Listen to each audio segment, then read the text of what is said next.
minasyaitonirrajim. Bismillahirrahmanirrahim. Assalamualaikum warahmatullahi wabarakatuh. Alhamdulillah wa syukrillah la haula wala quwata illa billahil aliyil azim. Pada kesempatan ini izinkanlah saya membawakan presentase sebuah makalah dari mata kuliah Desain dan Produksi Media Pembelajaran Pendidikan Agama Islam. Namun sebelumnya perkenalkan, nama saya Surniati Ilyas. Nomor induk mahasiswa 20 20 20 38 86 10 80 34, jurusan Pendidikan Agama Islam kelas B.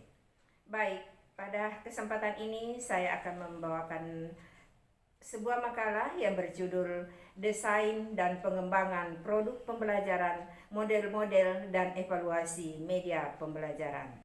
Desain dan pengembangan produk pembelajaran, perkembangan media, model-model dan evaluasi pembelajaran menjadi keharusan bagi seorang guru dalam rangka mewujudkan proses belajar mengajar yang efektif, efisien, dan produktif sesuai dengan kebutuhan dan tuntunan anak didik.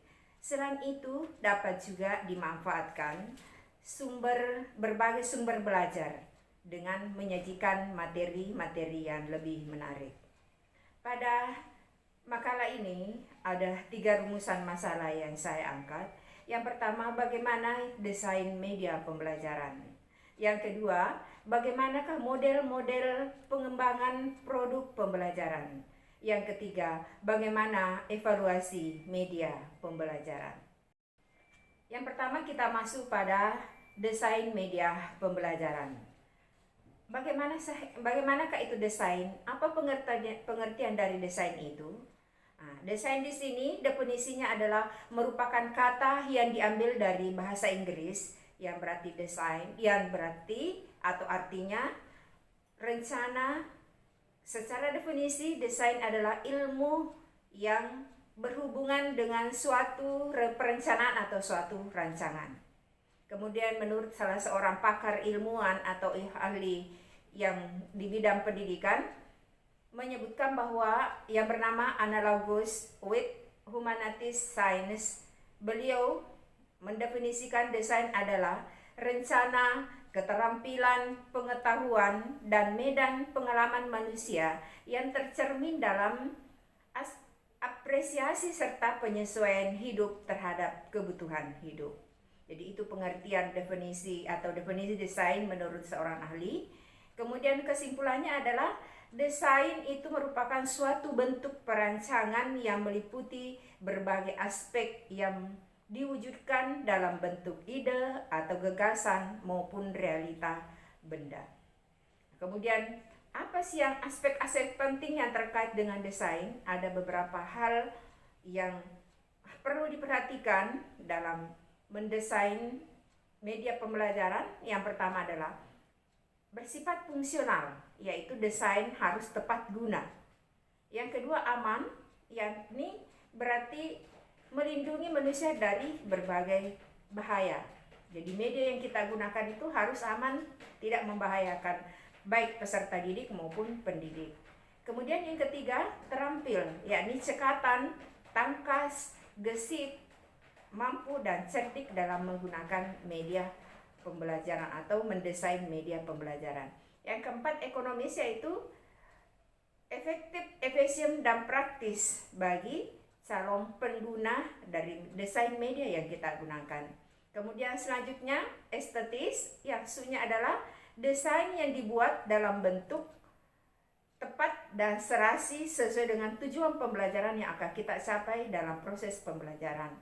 Yang keenam, yaitu sikap, yaitu desain yang kita buat atau dikembangkan konsisten dan tidak berubah-ubah. Ya, itu adalah hal-hal yang perlu diperhatikan dalam mendesain media pembelajaran atau aspek-aspek penting yang harus diperhatikan dalam mendesain media pembelajaran. Selanjutnya kita pindah pada pengertian media. Apa sih itu media? Media secara etimologis atau menurut bahasa, kata media itu berasal dari bahasa Latin yang berarti medius, yaitu berarti tengah, perantara atau pengantar. Sedangkan menurut istilah Pengertian istilahnya itu, media umumnya mengacu pada sesuatu yang digunakan sebagai wadah, alat, atau sarana untuk berkomunikasi. Jadi media pembelajaran itu sendiri dapat diartikan sebagai alat yang dapat digunakan dalam membantu proses belajar mengajar dan berfungsi untuk memperjelas makna pesan yang disampaikan kepada peserta didik, sehingga dapat mencapai tujuan pembelajaran yang lebih baik dan sempurna. Selanjutnya kita pindah pada apa sih itu pembelajaran? Bagaimana pengertian dari pembelajaran itu sendiri? Pembelajaran di sini adalah proses interaksi antara peserta didik dengan pendidik dan sumber belajar yang ada pada suatu lingkungan belajar. Jadi semua komponen-komponen yang terdapat dalam pembelajaran itu yang digunakan dalam media yang digunakan dalam pembelajaran itu yang disebut dengan pembelajaran. Pembelajaran merupakan bantuan yang diberikan kepada pendidik agar dapat terjadi proses peralihan ilmu dan pengetahuan, penguasaan kemahiran dan tabiat, serta pembentukan sikap dan kepercayaan pada peserta didik. Dengan kata lain, pembelajaran adalah proses untuk membantu peserta didik agar dapat belajar lebih baik. Selanjutnya, apa sih itu desain media pembelajaran? Bagaimana pengertian desain media pembelajaran? Nah, desain media pembelajaran di sini adalah merupakan suatu rencana, ide atau gagasan yang memperhatikan berbagai aspek yang terkait dengan pengembangan suatu produk untuk mendukung kegiatan pembelajaran dalam wujud media pembelajaran, baik secara konvensional maupun berbasis teknologi dan informasi. Ya, contohnya seperti yang kita lakukan sekarang adalah pengembangan media pembelajaran berbasis video. Sekarang kita pindah pada model-model pengembangan produk pembelajaran. Di sini model-model pengembangan produk pembelajaran itu banyak. Namun yang sempat saya sampaikan pada saat ini ada 8 model pengembangan pembelajaran. Yang pertama model Esur. Bagaimana itu model Esur? Model Esur itu adalah jembatan antara peserta didik dengan pendidik, materi dan semua bentuk media yang kita gunakan dalam proses pembelajaran. Model ini memastikan pengembangan pembelajaran dimasukkan untuk membantu peserta didik dalam pengembangan instruksi yang sistematis dan efektif untuk membantu para pendidik mengatur proses belajar dan melakukan penilaian hasil belajar peserta didik. Jadi itu adalah model Esur. Kemudian model yang kedua adalah model AD. Model AD ini adalah salah satu model desain pengembangan yang memperlihatkan tahapan-tahapan desain yang sederhana dan mudah dipelajari oleh peserta didik maupun pendidik. Model AD ini adalah A-nya itu analisis, D-nya itu desain, D-nya itu development, kemudian I-nya implementation, kemudian E-nya adalah evaluation. Ya, jadi itu adalah model AD. Kemudian yang ketiga adalah model Gerald Ekem. Model desain ini adalah sistem pembelajaran yang dikemukakan berbentuk lingkaran atau sisar. Maksudnya lingkaran ini menunjukkan adanya proses kontinu dalam menerapkan desain dan sistem pembelajaran. Kemudian model yang keempat adalah model Ditch and Carry. Model Ditch and Carry ini adalah model pengembangan media pembelajaran dengan memperhatikan identitas tujuan, kemudian melakukan analisis instruksional, kemudian mengidentifikasi tingkah laku awal dan karakteristik pembelajar, kemudian merumuskan tujuan kinerja, kemudian mengembangkan tes acuan patokan, kemudian selanjutnya merancang dan melaksanakan evaluasi formatif, revisi pengajaran, pengembangan, dan evaluasi sumatif. Itulah model pengembangan pembelajaran yang dikemukakan oleh Ditch and Carry. Selanjutnya, Model-model pengembangan produk pembelajaran yang kelima yang saya kemukakan pada saat ini adalah model Hanafin and Feix.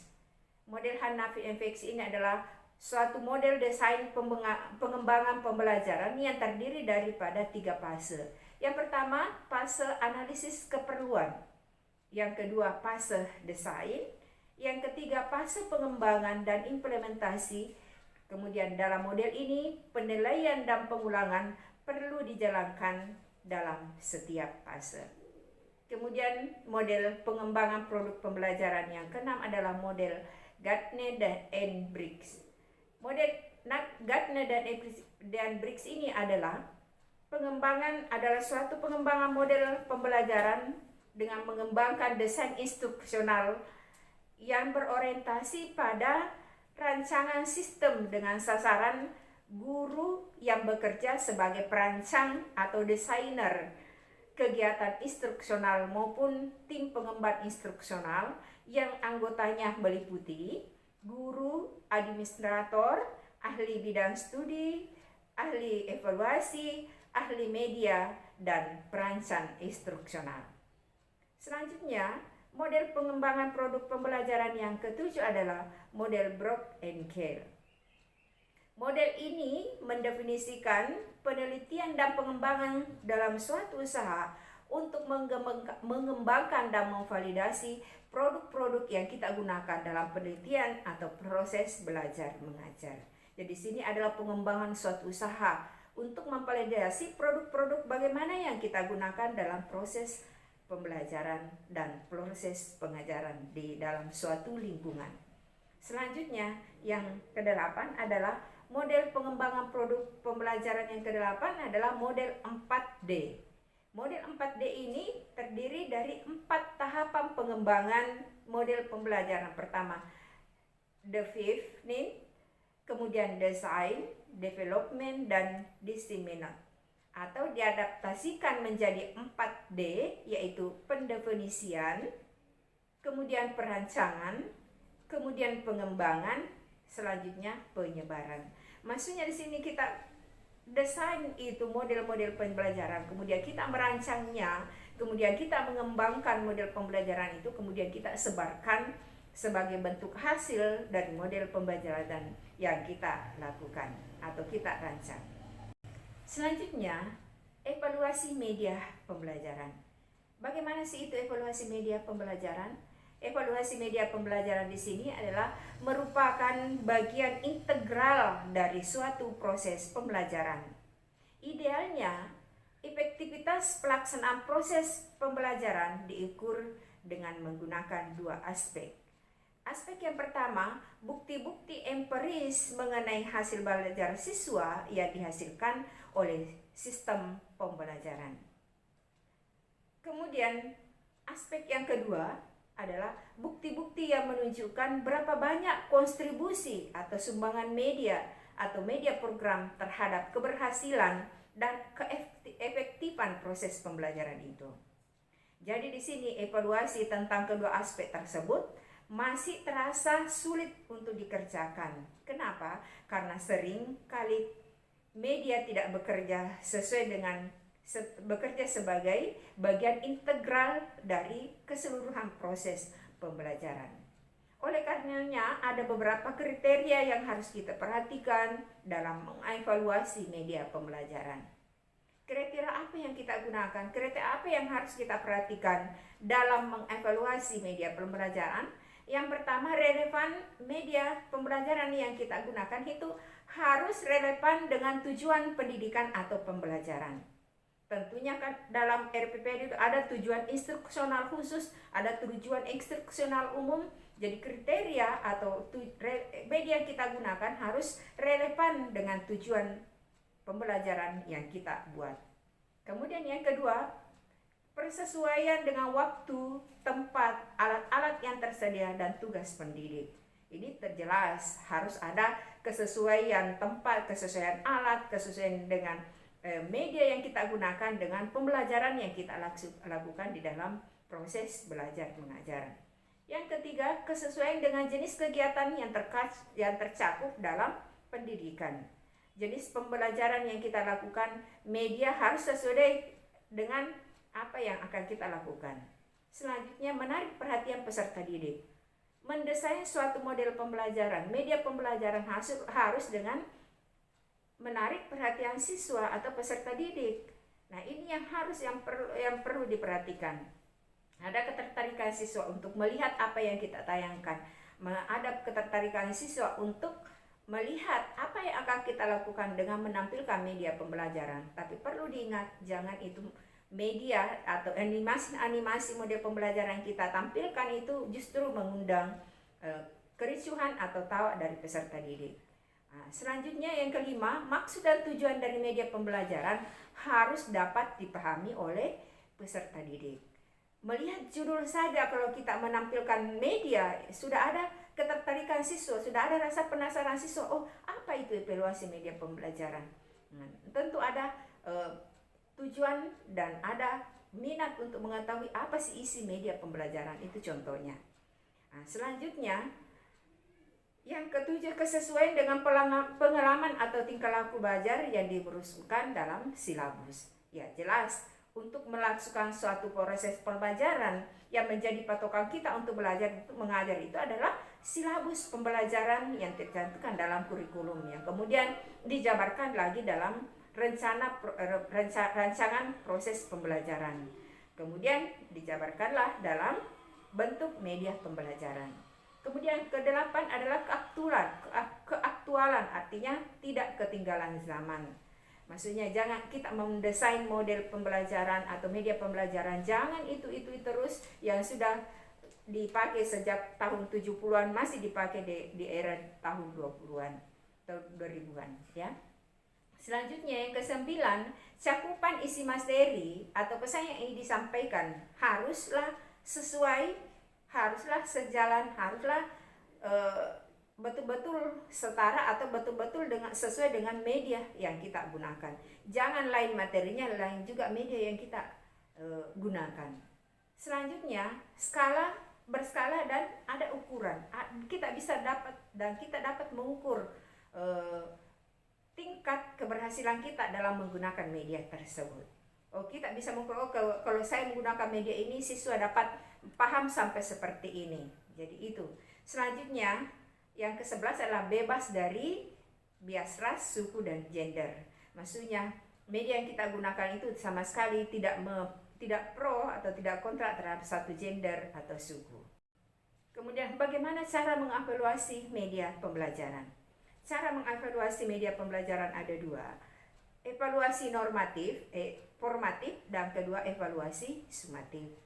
Evaluasi formatif maksudnya di sini adalah suatu proses yang digunakan untuk mengumpulkan data tentang efektivitas dan efisien penggunaan media yang digunakan dalam usaha mencapai tujuan yang telah ditetapkan.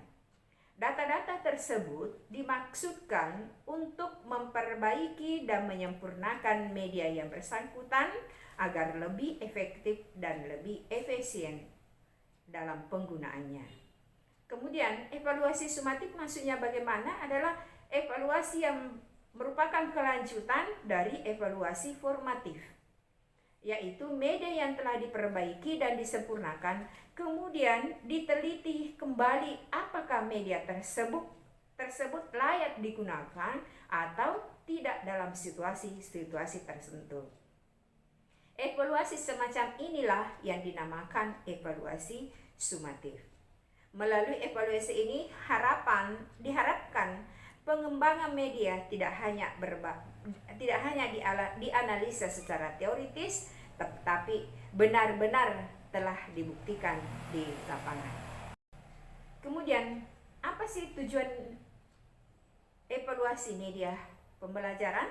Di sini saya ungkapkan beberapa tujuan mengevaluasi media pembelajaran. Pertama adalah menentukan apakah media pembelajaran itu efektif. Itu tujuannya. Kedua, menentukan apakah media itu dapat diperbaiki atau kita tinggalkan. Nah, selanjutnya, yang ketiga, menentukan atau menetapkan apakah media itu cost efektif dilihat dari hasil belajar siswa. Itu tujuannya. Kemudian yang keempat, memilih media pembelajaran yang sesuai untuk digunakan di dalam proses pembelajaran. Kemudian yang keempat, menilai kemampuan guru menggunakan media pembelajaran. Itu tujuannya. Apakah guru mampu menggunakan media pembelajaran tersebut atau tidak? Nah, kemudian yang selanjutnya, mengetahui apakah media pembelajaran tersebut benar-benar memberikan sumbangan terhadap hasil belajar seperti yang dinyatakan. Jadi media yang kita gunakan apakah betul-betul memberikan nilai tambah, nilai positif terhadap hasil belajar atau pembelajaran. Nah, itu merupakan salah satu tujuannya. Yang selanjutnya, tujuan evaluasi media pembelajaran itu untuk mengetahui sikap siswa terhadap media pembelajaran. Maksudnya apakah media pembelajaran yang kita gunakan, siswa merespon, siswa memahami, cepat paham, siswa cepat tangkap terhadap materi yang kita gunakan atau tidak. Itu adalah tujuan evaluasi media pembelajaran. Selanjutnya, bagaimana ciri-ciri efektif media pembelajaran?